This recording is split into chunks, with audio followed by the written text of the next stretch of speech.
ওকে rape করা হয়েছে। কত বছর বয়স? 13 বছর। নাবালিকা? হ্যাঁ। কত নম্বর ওয়ার্ডে, কোন জায়গায়? 10 নম্বর ওয়ার্ডে। কল্যাণী? হ্যাঁ। কে করলো? কে করলো? উনি জিএনএমে গাড়ি চালায়, সে 500 মিটার গাড়ি চালায় উনি। বাড়ি কোথায়? বাড়ি হচ্ছে তোমার হচ্ছে হসপিটাল কোয়ার্টারে, জিএনএম কোয়ার্টারে। জানতে পেরেছেন সে কে? হ্যাঁ জানতে পেরেছি। তার নাম কি জানতে পেরেছেন? রঘু। রঘু? হ্যাঁ। অ্যাম্বুলেন্স চালক? হ্যাঁ অ্যাম্বুলেন্স চালক। তো এই 13 বছর মেয়েকে 10 নম্বর ওয়ার্ডে গিয়ে এখান থেকে কি করে কি ঘটলো? ওনার আমাদের বাড়ির পাশে ওনার একজনের সাথে ওনার সম্পর্ক আছে দীর্ঘদিনের, ওনার কাছে যাওয়া আসা উনি করে। ওনার সোর্সতেই বাচ্চা মেয়েটার সাথে এরকম করেছে। এটা কবের ঘটনা? এটা হচ্ছে শুক্রবারের ঘটনা। তো মেয়েটি এতদিন কেন বলেনি? মেয়েটা বলেনি, মেয়েটাকে ভয় দেখিয়েছে যে বললে তোর বোনকে মেরে ফেলবো, তোকে মেরে ফেলবো, ভয়তে মেয়েটা কিছুই বলেনি। তারপরে কি আজকে কি জানতে পারলেন আপনারা? আজকে আমরা জানতে পেরেছি আজকে যে মেয়েটা যেমন বলে না, চুপচাপ হয়ে গেছে, মেয়েটা কথাবার্তা বলা বন্ধ হয়ে গেছে, কারোর সাথে কথাবার্তা কিছুই বলে না। আচ্ছা। তারপর মেয়েটাকে সবাই প্রেশার দেওয়াতে মেয়েটা বললো।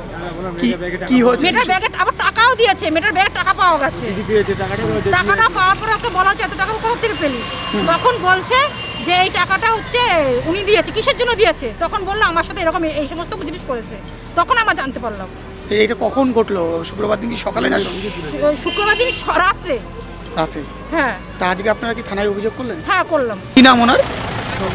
হ্যাঁ রঘু সরকার। রঘু সরকার কি করে উনি? কি চাকরি করে? এখন রিটায়ার হয়ে গেছে, উনি কন্ট্রাক্টর অ্যাম্বুলেন্স চালায়। হ্যাঁ। আপনার সঙ্গে কবে থেকে সম্পর্ক? 10-12 বছর। 10-12 বছর থেকে আপনার সঙ্গে সম্পর্ক। কিন্তু এই যে ঘটনা অভিযোগ, এটা কি বলবেন? কবে ঘটেছে? আমি জানি না কবে ঘটেছে, আমি কালকে জানতে পেরেছি। কালকে জানতে পেরেছেন? হ্যাঁ। এই নাবালিকার বয়স কত? 11-12 হবে। 13 বছর বলছে। 13 বছর মেয়েটার সঙ্গে কি করলো, কি জানতে পারলেন? আমি এখনো বলছি আমি কিছুই জানি না।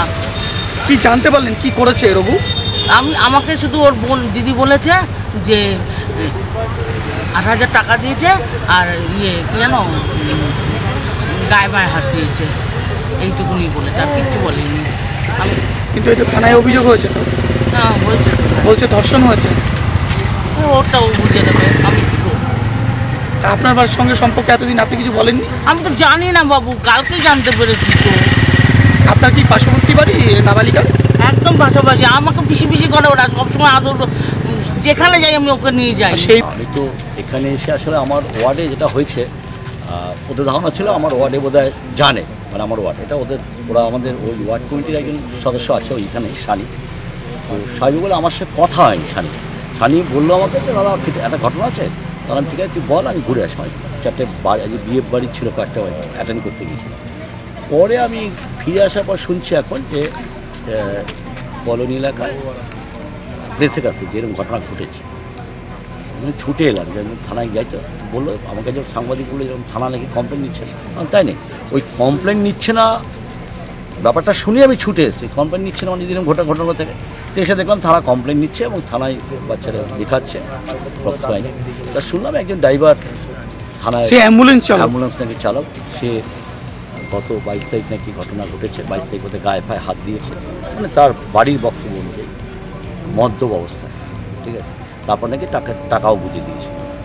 বাচ্চাটা বোধহয় টাকা রেখেছিল লোকে, এবার দিদিরা বোধহয় কালকে টাকা পেয়েছে। সে টাকাটা কী ব্যাপার, কোথেকে টাকা হলো, তখন চেষ্টা করে তখন বাচ্চাটা বলে যে ঘটনাটা কী হয়। আমি আবার বলছি আমাদের সচেতন হতে হবে, আমাদের ভাবতে হবে যে আমরা কোন সমাজ ব্যবস্থা ঠেলে দিচ্ছি, চলে যাচ্ছি। এটা সবার দায়িত্ব। তাহলে দায়িত্বটা কি জনপ্রতিনিধিকে দিলে বর্তায় না? সকলের, আবার বলছেন জনপ্রতিনিধি, সকলের দায় আছে।